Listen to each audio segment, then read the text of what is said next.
فروردین، امروز فرصت‌های تازه‌ای در مسیر کاری شما پیش می‌آید. با اعتماد به نفس پیش بروید و از چالش‌ها نترسید. اردیبهشت، امروز ممکن است کسی از شما مشورت بخواهد. با صبوری و دقت راهنمایی کنید.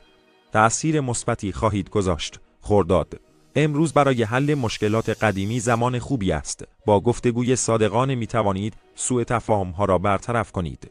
تیر، امروز سعی کنید بیشتر به سلامت جسمی و ذهنی خود توجه کنید. استراحت کافی شما را سرحال تر خواهد کرد. مرداد، امروز ممکن است خبری خوشحال کننده دریافت کنید. این خبر می تواند انگیزه شما را برای ادامه مسیر تقویت کند.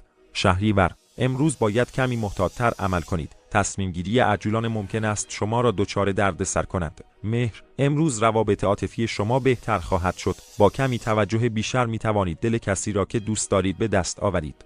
آبان، امروز تمرکز روی اهداف شخصی می تواند نتیجه خوبی داشته باشد. از حواس پرتی بیهوده پرهیز کنید. آذر، امروز فرصت خوبی برای شروع یک برنامه ورزشی یا یادگیری مهارتی جدید است.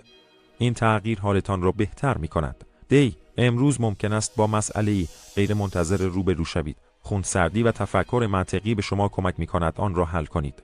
بهمن، امروز زمانی مناسب برای رسیدگی به کارهای عقب افتاده است. با برنامه‌ریزی منظم می توانید همه آنها را به پایان برسانید. اسفند، امروز با انرژی مثبت اطرافیان خود را تحت تأثیر قرار می دهید. لبخند شما می تواند حال دیگران را بهتر کند.